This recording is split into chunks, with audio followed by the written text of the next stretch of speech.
예배소설을 읽다 보면은 여러분 감동을 받는 것이 뭐냐? 사도 바울이 이 편지를 어디서 썼다고요? 옥에서 썼다. 옥중에. 옥에서 썼는데 어떻게 믿어지지 않을 정도로 행복해 보이는 그런 글을 쓰고 있다는 겁니다. 여러분 누구나 감옥에 갇히면 약해지지 않겠습니까? 그렇죠? 아무리 기고만장한 사람이라도 대개 나를 위해서 구명운동에 좀 힘써달라. 너무 힘들다. 내가 옥에 갇혀있으니까 너무 답답하고 고독하다. 이렇게 호소할 것인데 사도 바울은 오늘 본문에 보니까 행복한 정도가 아니라 감격에 넘쳐있는 그런 모습을 우리가 발견하게 됩니다. 여러분 사도 바울이 이처럼 감옥에서도 감격할 수 있는 이유가 뭘까? 한마디로 놀라운 하나님의 비밀을 깨달았다는 거예요. 하나님의 비밀을 깨달아서 나는 감격하고 있다는 거죠. 오늘 본문에 이 하나님의 비밀에 대해서 뭐라고 표현하고 있냐면은 하나님의 경륜, 하나님의 비밀 이런 단어를 쓰고 있습니다. 2절에 보니까 하나님의 그 은혜의 경륜을, 그리고 3절에 계시로 내게 비밀을 알게 하시는 것, 4절에 내가 깨달은 그리스도의 비밀 이렇게 표현하고 있습니다. 하나님의 경륜이라는 게 뭐냐? 하나님께서 세상을 움직여 가시는 그 지혜와 계획을 가리켜서 하나님의 경륜이다. 하나님께서 세상을 움직이시고 통치하시는 모든 지혜와 그 계획이 얼마나 대단하냐 말이죠. 그것에 대해서 경륜이라고 말을 합니다.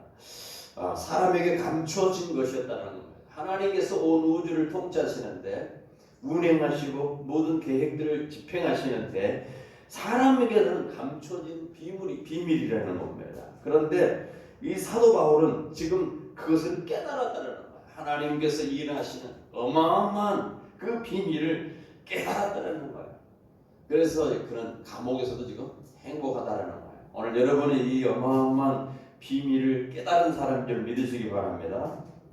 궁금해집니다. 도대체 사도 바울이 말한 그 비밀이 도대체 뭐냐라는 거죠. 비밀은 귀중한 거죠. 그냥 비밀이기 때문에 귀한 것이죠. 간단히 말하면 사도 바울이 말한 이 비밀은 한마디로 표현하면 누구든지 예수를 믿으면 구원을 받고 하나님의 자녀가 될 수 있다, 아니 된다라고 하는 어마어마한 비밀입니다. 여러분 12절에 보니까 우리가 그 안에서 그를 믿음으로 말미암아 담대함과 확신을 가지고 하나님께 나아감을 얻었느니라. 하나님께 나아감을 얻었다. 자, 믿기만 하면 누구나 하나님의 자녀가 될 수 있다. 이 복음이 사도 바울이 옥에서 행복하고 감격해 할 수 있다는 거예요. 어떤 분은 궁금하실 거예요. 뭐 그게 그렇게 대단한 놀라운 일이냐. 믿으며 구원 받는다는 거 다 알고 있는 얘기 아닙니까? 우리는 이미 많이 들어서 별 충격이 없습니다. 뭐 대단한 것 같지 않습니다. 그러나 당시에는 믿어지지 아니하는 당시, 상상도 못할 당시, 그때는 굉장히 어마어마한 메시지였어요. 누구든지 예수를 믿고 구원받는다, 천국에 갈 수 있다, 하나님의 자녀가 될 수 있다. 이 어마어마한 메시지였다는 거예요. 그리고 이 복음을 우리는 여러 번 들었기 때문에 별로 그렇게 대단한 게 생각 안 했습니다만 실제로 이 복음이 얼마나 충격적이냐 말이죠. 이 복음이 얼마나 대단한 것인가 많은 분들이 잘 모르고 살아요. 우리가 복음을 가지고 있지만, 이 복음을 믿고 있지만은, 이 복된 소리를 우리가 이미 들었지만은 그것이 얼마나 대단한지 모릅니다. 하나 예를 들어보겠습니다. 여러분, 마귀는요, 이 복음 말씀 한 방에 퀴어당하는 복음이에요. 여러분 생각해 보시죠. 마귀는 우리가 구원을 갖지 못하도록 철저하게 우리를 지배해 왔습니다. 성경은 마귀가 어떻게 사람을 지배하고 있느냐라고 하는 표현을 죄의 권세를 가지고 그렇게 지배하고 있다고 말합니다. 그래서 마귀는 아담과 하와가 선악과를 따먹은 이후 죄로 인해서 우리에게 왕노릇한단 말이에요. 왕노릇. 사탄 마귀가 우리에게 왕노릇했던 그러한 상황이었다는 거예요. 로마서 5장 21절에 보니까 죄가 사망 안에서 왕노릇한 것 같이 그렇게 표현해요. 왕노릇했대. 여러분 그래서 왕노릇하면 왕이요 시키는 대로 하지 않습니까? 그렇지 않아요? 어린이도 내가 왕이야 오늘 소꿉장난하면서도 내가 왕이야 너는 종이야 왕이 하라는 대로 하는 거야. 가서 물 떠와 물 떠오는 거죠. 가서 밥해 하면 밥하는 겁니다. 왕이 하라는 대로 다 왕이 엎드려 내가 말 타고 갈 거야 하면 또 엎드릴 수 있습니다. 이게 왕이 하는 대로 다 하는 거예요. 우리가 어떤 존재였느냐 본성 자체가 죄로 말미암아 더러워진 그 사람들이기 때문에 우리 스스로는 죄 없이 살 수 없는 그런 존재였다는 거예요. 그래서 죄가 시키는 대로 죄가 원하는 대로 죄의 조종에 따라서 죄의 종이 되는 그런 사람이었다는 거예요. 그것을 벗어날 수 있는 길이 뭐였느냐? 우리 노력으로 됐느냐? 안 됐어요. 율법으로도 안 됐습니다. 도를 닦는다고 됩니까? 안 됩니다. 고민을 해도 됩니까? 안 됩니다. 후회를 한다고 해서 안 된다 되는 건 아니에요. 결심을 한다고 해서 그 죄를 이길 수 있는 길이 없습니다. 그래서 결국은 많은 사람들이 좌절하고 포기하고 맙니다. 그래서 사는 동안 먹고 마시고 살자. 그냥 이렇게 살면 되지 뭐 그까짓 거 그거를 가지고 고민하고 하느냐. 그냥 먹고 살고 재밌게 지내면 끝이다. 이 쾌락주의에 빠져 사람이 살아가는 겁니다. 그런데 깜짝 놀라운 일이 벌어졌다는 거야. 누구든지 그러한 어마어마한 그 고통이 있는 자들 살아갈 수 있는 길이 있다. 죄의 종에서 노임받을 수 있는 길이 있다. 좌절하지 말고 포기하지 말아라. 누구든지 예수를 믿기만 하면 구원을 받는다. 이 어마어마한 메시지였다는 거예요. 이게 비밀이었다는 거예요. 당시 유대인들은 이방인들 유대인이 아닌 사람들을 다 개치고 그랬어요. 사람으로 생각하지는 않았단 말이죠. 종으로 생각을 했단 말이죠. 근데 이 유대인이나 이방인이나 주인이나 종이나 인종과 사상, 국경을 초월해서 누구든지 극악무도한 죄인이라도 예수를 믿고 복음을 듣고 받아들이는 사람은 하나님의 약속의 자손이 될 수 있다. 이게 구원의 문이 활짝 열렸다는 이 어마어마한 비밀이 되었다는 겁니다. 누구도 천국에 들어가지 못하게 막으려고 발버둥을 치던 그 마귀가 모든 사람이 다 천국에 가는 길이 열렸다는 소리를 듣고 악할 수밖에 없는 꼬그라들 수밖에 없는 그런 역사가 일어나게 되었다는 거예요. 이게 어마어마한 비밀이라는 거예요. 이 복음의 비밀은 하나님께서 구약의 선지자들이나 천사장에게도 알려주지 않았습니다. 그래도 오늘 사도 바울은 이 비밀을 계시해주고 온 세상에 전하라고 하는 그 메시지를 자기가 받았다는 거예요. 사도 바울은 너무나 감격했어. 사회적인 지위, 종교적인 지혜, 학문적인 명성을 다 버리고 자기는 이방인에게로 가서 이 놀라운 복음의 소식을 전해달라고 그렇게 한 메시지, 그 사명을 받고 달려간 것이라고 그런 말을 하고 있는 겁니다. 그래서 오늘 본문에 보니까 3장 1절에 있는 말씀을 봅니다. 이러므로 그리스도 예수의 일로 너희 이방인을 위하여 갇힌 자 된 나 바울을 말하거니와 이렇게 말합니다. 여러분 예수님을 믿기만 하면 모든 사람이 구원을 받는다. 이 말은 이방인에게 구원의 문이 열렸다는 말이기 때문에 사도 바울은 감옥에 갇힌 이유도 지금 이방인에게 복음을 전했다는 이유로 감옥에 갇혔습니다. 가는 데마다 유대인들의 죽이려고 하고 감옥에 가두고 난리가 아니었어요. 왜냐? 아니 어떻게 이방인이 구원을 받느냐 말이야. 어떻게 선민이 아닌 저 사람들이 구원을 받을 수 있겠느냐. 저들은 이방인들은 개와 같은 사람들인데 어떻게 요즘은 개를 무시하면 안 되더라고. 그런 사람들이 어떻게 구원을 받을 수 있느냐. 이런 그 당시에 풍조가 있었다는 거야. 그래서 이방인들이 있는 사마리아인이라든가 이런 이방인들이 있는 그 지역은 그 지나가지도 않았어요. 부정탄다. 그럴 정도로 유대인들은 선민이었다는 거야. 약속의 후손이었다는 우리가 지난주에 봤지요. 언약에 대해서도 자기들에 대해서 정말로 언약의 후손이다. 아브라함의 후손이다. 하나님의 백성이다. 택한 백성이다. 어마어마한 자부심이 있었단 말이죠.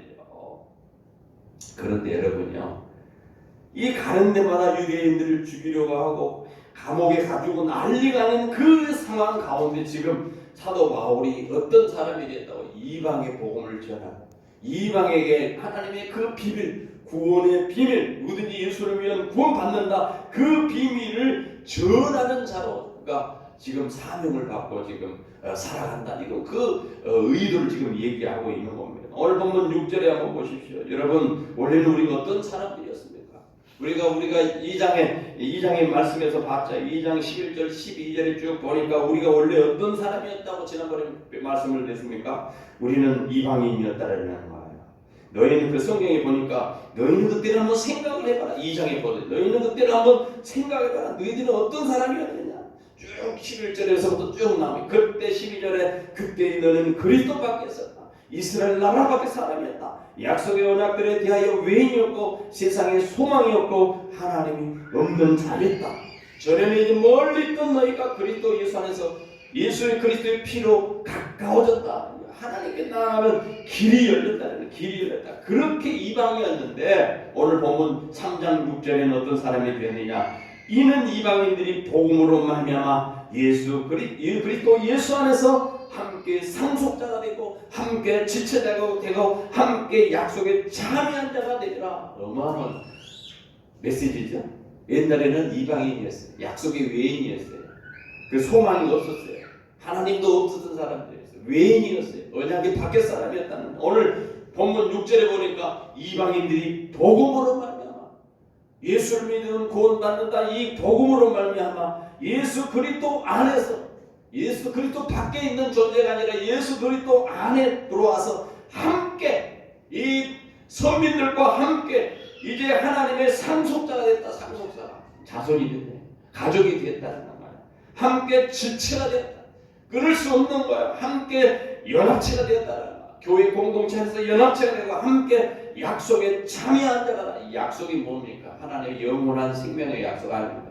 아브라함의 후손에 주는 약속. 예수 그리스도 안에서 누구든지 예수를 믿으며 구원받는 이 약속에 참여하는 자가 되었다. 그거를 사도 바울이 선언을 하고 있는 어마어마한 메시지죠. 그죠? 이 복음이 당시에 얼마나 충격적이었겠어요. 유대인들 생각해. 야, 우리만 구원받는. 아니, 이방인들은 아니, 저 유대인들만 구원받는다. 우리는 저주받은 존재들인데 그렇게 생각했을 거 아닙니까? 그렇게 절망 가운데 있었지 않았겠습니까? 그런데 어떻게 하면 이 어마어마한 메시지를 듣고 얼마나 많은 사람이 충격을 받았겠어요. 상상도 못할 일이 벌어진 겁니다. 유대인들도 죄인이라도 구원받기 힘든데 이방인들이 율법도 받지 못했고 하나님도 몰랐었고 우상 숭배했던 사람들이 어떻게 구원받을 수 있겠느냐. 도저히 불가능하다고 여겼는데 하나님의 놀라운 경륜, 그리스도의 놀라운 비밀이 누구든지 그리스도를 믿으면 구원받는다. 어마어마한 메시지가 선포되었다는 거예요. 이 복음이 또 놀라운 것은 뭐냐면은 사도 바울은요, 그 복음, 이 복음을 듣고 하나의 사실, 이 복음을 듣고 옛날에는 사도 바울이 핍박자였어요. 예수 믿는 사람 막 죽이려고 막 쫓아다녔던 그런 사람 아닙니까? 사도 바울이 그런 핍박자였어요. 지독한 핍박자였어요. 우리가 잘 알고 있는 최초의 순교자라고 할 수 있는 스데반을 돌로 쳐 죽이는데 주동자였어요. 이 사울이었습니다. 그가 하나님의 자녀뿐만 아니라 사도가 되었다는 거예요. 이제 하나님의 언약의 백성이 됐다는 거예요. 사도가 됐다는 거예요. 하나님의 그 복음을 전할 수 있는 그 사람이 되었다는 거예요. 예수님만 믿기만 하면 이 사도와 같은 어마어마한 일이 벌어진다는 것을 자기 스스로가 보여주고 있는. 나는 옛날에 예수 믿는 사람에 대해서 핍박을 했어. 그 사람에 대해서 죽이려고 했던 사람이야. 내 하나님을 믿는다고 열심을 가지고 그렇게 했지만 그것이 헛된 것을 깨닫고 예수를 만나고 나서는 완전히 그의 삶이 변화되었다는 거예요. 사람의 과거, 자질, 조건, 능력과 상관없이 사도 바울이 변했던 모습을 보면 우리도 역시 예수 안에서 그런 존재들이라는 것을 보여주고 있는 겁니다. 예수 안에서는 핍박자도 전도자가 되더라는 사도 바울의 고백이 속에 들어있는 겁니다. 이것이 십자가의 복음이고 이것이 하나님의 구원의 능력이 있는 증거라는 것이죠. 여러분 오늘 본문에 보니까 7절 9절에 있는 말씀이 이 복음을 위하여 그의 능력의 역사하시는 대로 내게 주신 하나님의 은혜의 선물을 따라 내가 일꾼이 되었다. 그 복음 때문에 지금 사도 바울은 일꾼이 되었다는 거예요.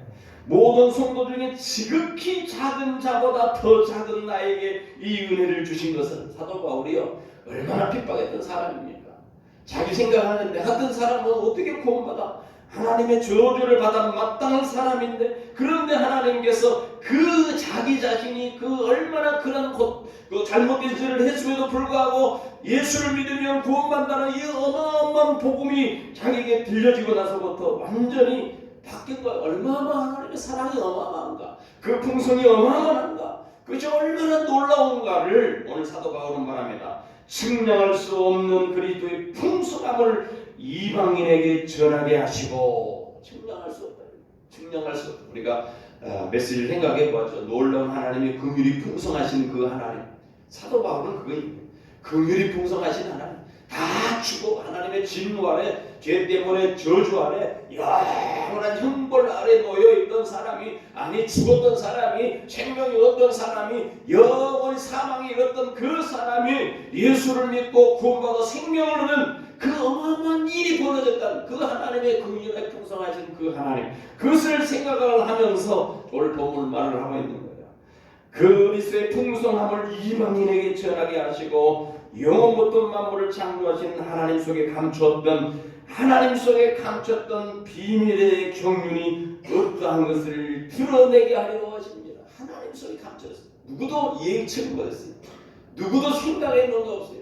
아, 이렇게 하면 구원받아, 이렇게 하면 율법을 지켜서 완성할 수 있어, 이렇게 돌을 닦으면 내가 될 거야, 이렇게 노력을 하면 될 거야, 내가 이렇게 고민하면 될 거야, 이렇게 하면은 내가 죄를 이길 수 있을 거야. 아무리 노력해도 될 수 없었던 그 일을 하나님이 거기서 건져낼 수 있는 어마어마한 구원의 계획을 가지고 계셨고, 결국은 그 하나님의 경륜에 따라 그것을 이루셨다는 그 비밀을 지금 사도 바울은 깨달았다는 거예요.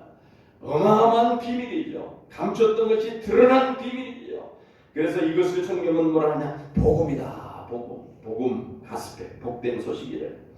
여러분, 사람들이 기독교를 배타적이라고 말을 하지만 여러분 한번 생각을 해보십시오. 어느 종교에서 모든 사람이 예수를 믿으면 구원받는다, 모든 사람이 자기 신을 믿으면 구원받는다, 그런 사람이 어디 있습니까? 어느 종교도 그런 사람이 없습니다. 누구나 구원받는다, 누구나 하나님의 자녀가 될 수 있다. 도대체 어느 종교 사람들이 그런 구원의 문을 열어주고 있습니까? 열어주지 않습니다. 그들은 말을 합니다.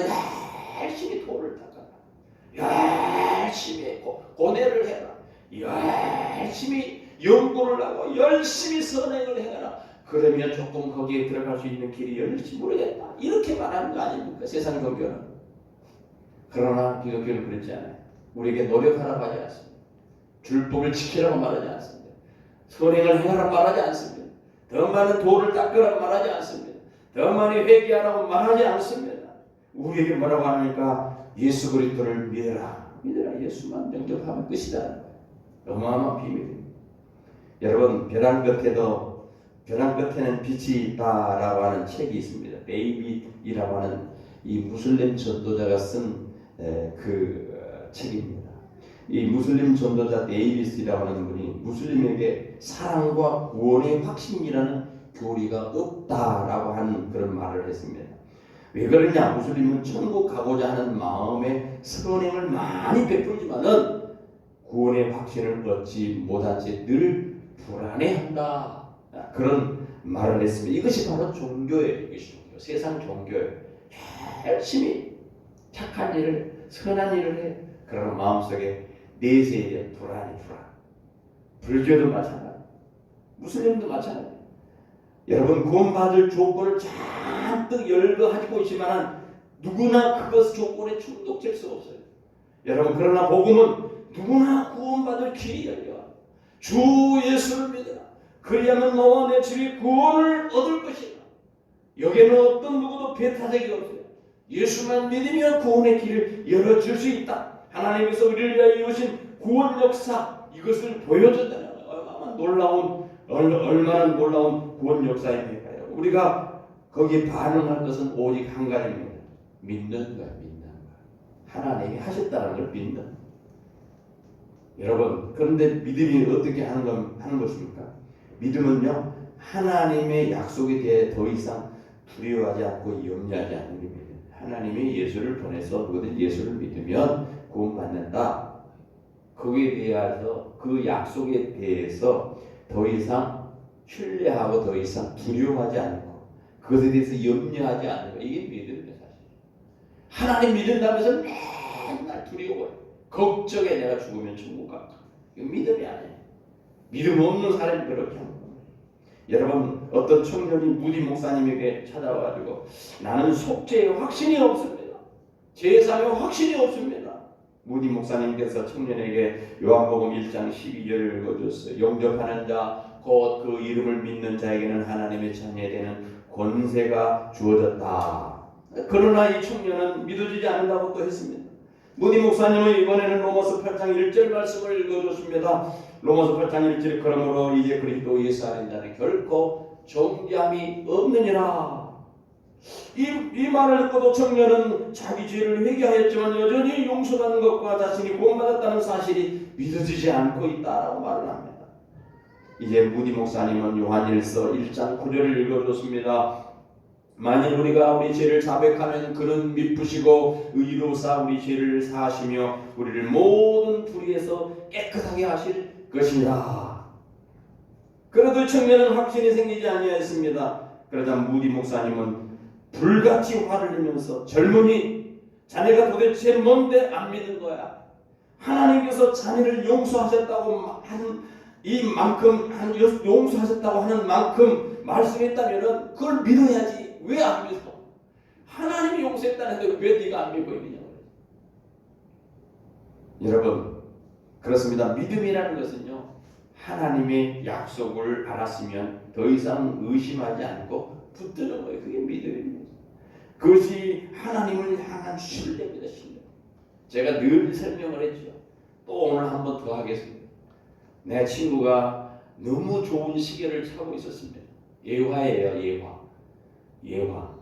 그래서 제가 그 시계를 보고 야 저거 나도 한번 찼으면 좋겠다.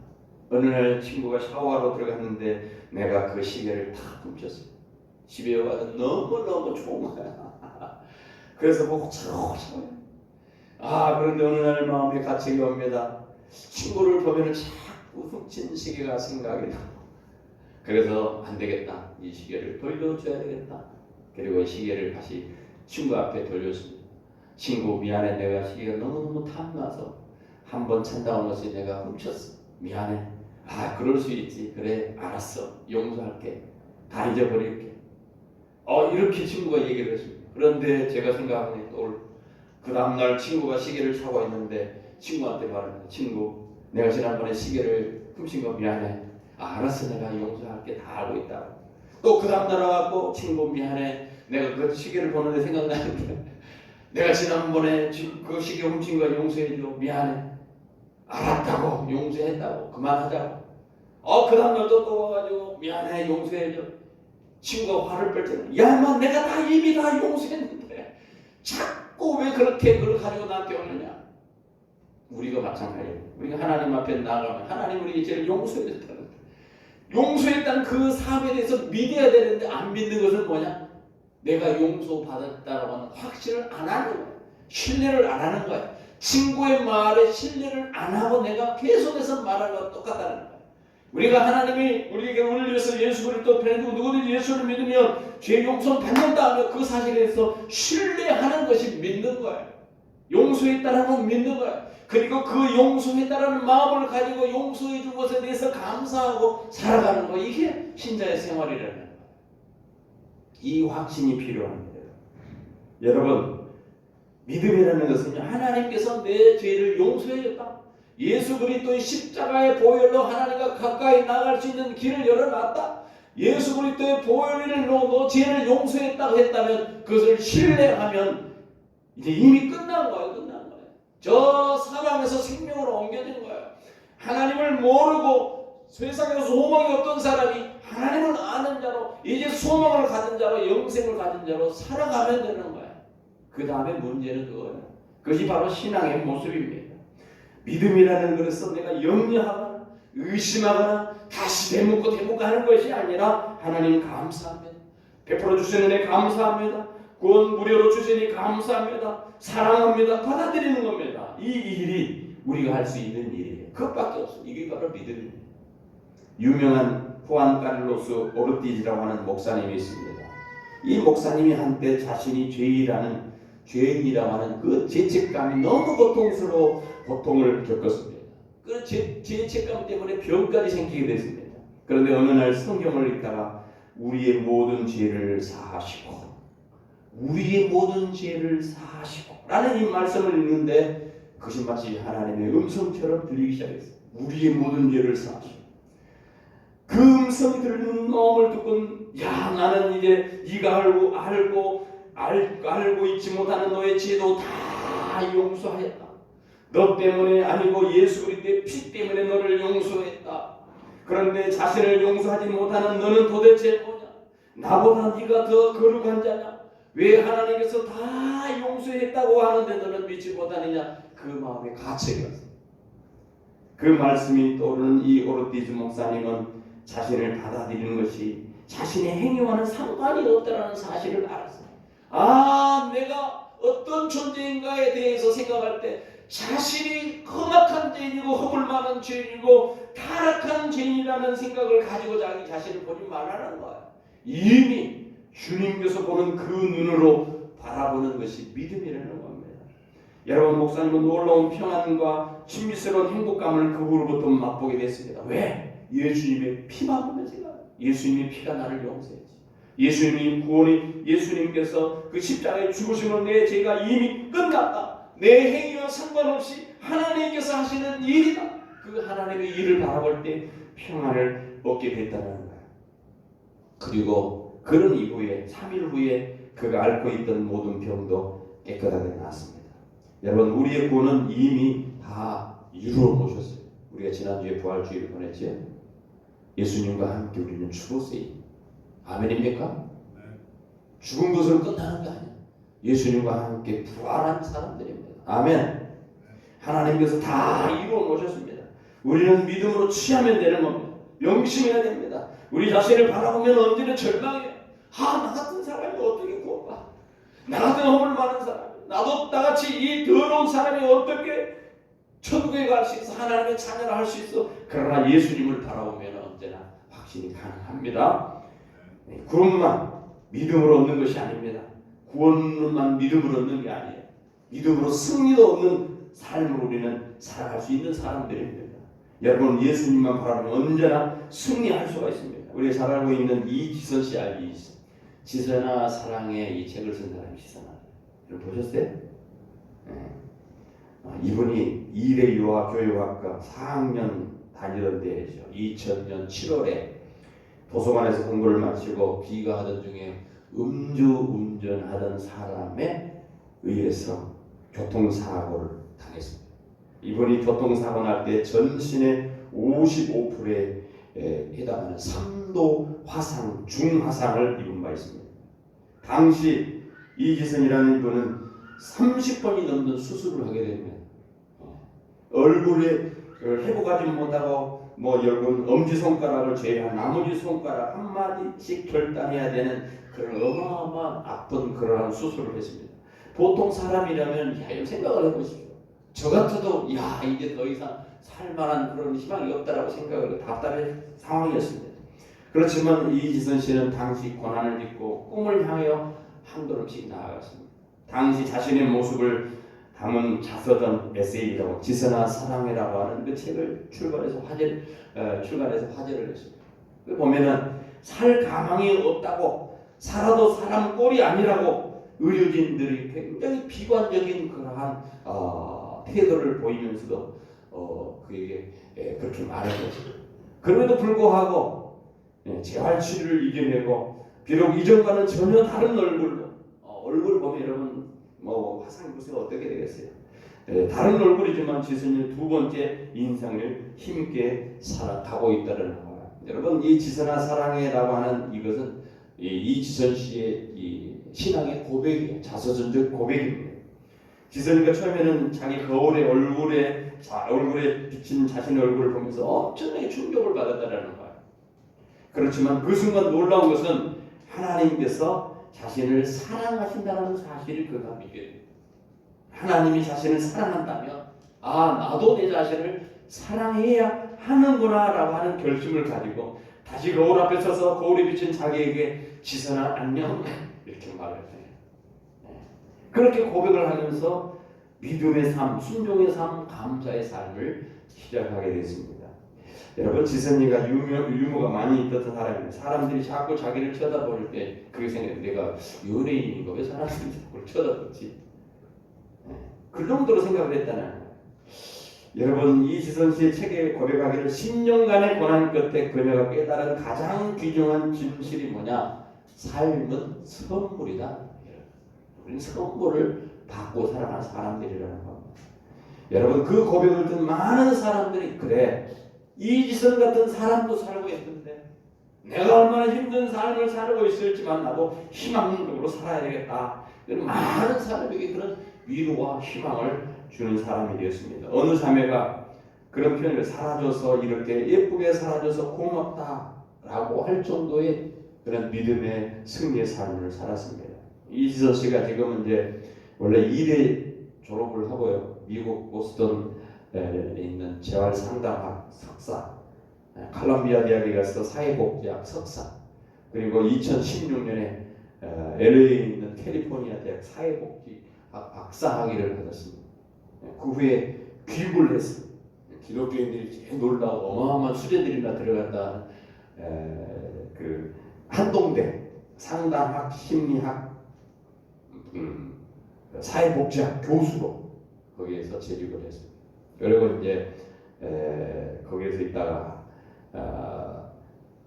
24살 때 사고를 당했던 그 자기의 학교 이화여대에 작년 23년 만에 이화여대 교수로 이렇게 돌아왔습니다.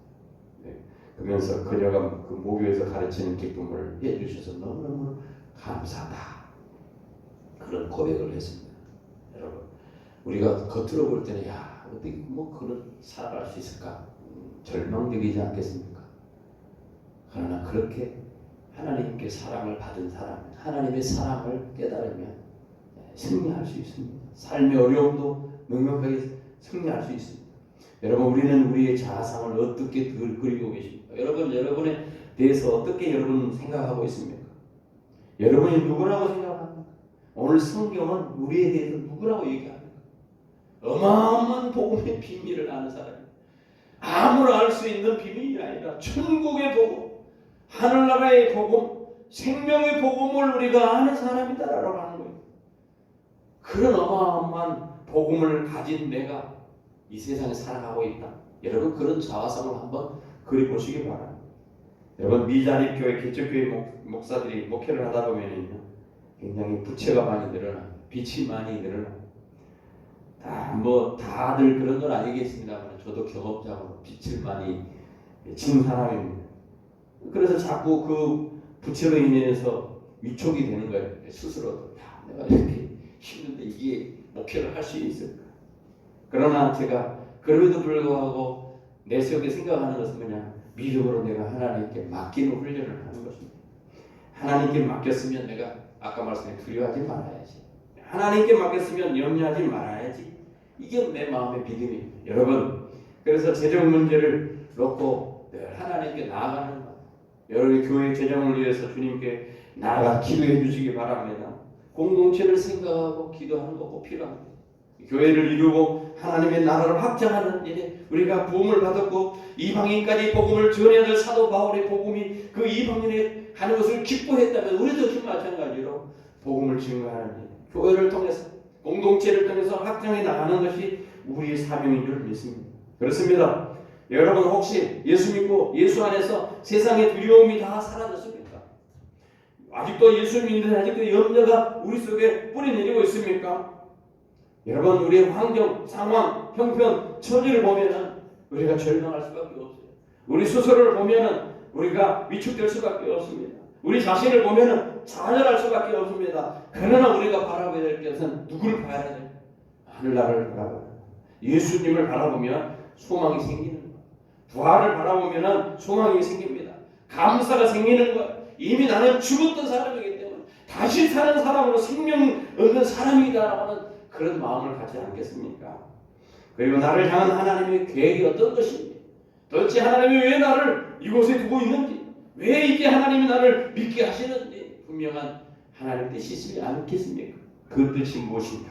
우리는 알기 위해서 기도해야 되고 그 뜻을 따르기를 순종하기를 기뻐해야 될 삶인 것입니다. 많은 사람들이 살기 힘들다, 어렵다 하지만 언제는 우리가 살기 쉬웠습니까? 한번 돌아보시면 언제는 살기 쉬웠습니까? 문제는 우리 마음에 우리 가지고 있는 믿음의 문제라는 거예요. 두려움이 있느냐, 염려가 있느냐, 상황과 형편, 처지를 바라보고 있느냐, 내가 무엇을 주목하고 있느냐에 따라서 우리는 두려움에 사로잡힐 수도 있고요, 사망에 사로잡힐 거예요. 기가 죽여서 꼬부러질 수밖에 없는 그런 인생들 아닙니까? 그러나 하나님을 바라볼 때는, 부활을 바라볼 때는 소망이 있습니다. 우리는 하나님이 없던 자들이 하나님이 있는 자가 되었어요. 세상에 소망이 없던 자들이 소망이 있는 자로 부르심을 받은 자들이라는 겁니다. 사도 바울은 자신이 지금 감옥 안에 있으면서도 감옥 안에 있는, 밖에 있는 에베소 교인들에게 그렇게 말을 합니다. 낙심하지 말아라. 낙심하지 마라. 오늘 보면 그렇게 말합니다. 낙심하지 말아라. 13절, 그러므로 너에게 고난이 너희를 위한 나의 여러 환난에 대하여 낙심하지 마라. 내가 고난당한다고 낙심하지 말고, 내가 옥에 갇혀있다고 낙심하지 말고 기죽지 말아라는 거야.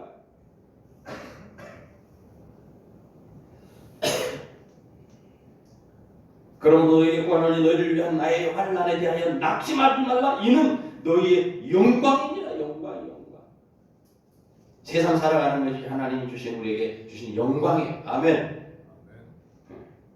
복음을 알고 나니 역사가 어떻게 진행될지 알았기 때문에, 놀라운 이 복음의 비밀을 알고 있기 때문에, 자기를 통해서 이방인에게 복음을 전하려고 하는 하나님의 놀라운 은혜를 깨달았기 때문에 이제 이방인 세대가 오는 거나 유대인들만 구원받는 것이 아니라 예수 믿는 사람 누구든지 이 구원을 얻어 볼 수 있는 어마어마한 길이 열렸구나, 이걸 지금 사도 바울이 마음에 품고 막 흥분해 있는 겁니다. 그러니까 자기는 지금 옥에 갇혀 있는 것이 생각되겠습니까?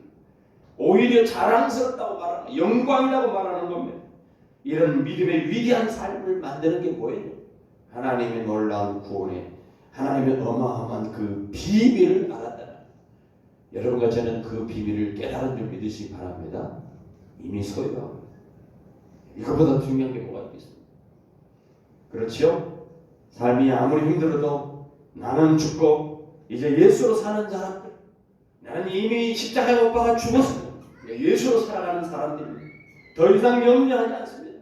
더 이상 두려워하지 않습니다. 가슴을 확 열고 옥에 갇혀있다 할지라도 환경을 바라보지 말고 우리 앞에 놓여있는 비전을 보고 달려가야 합니다.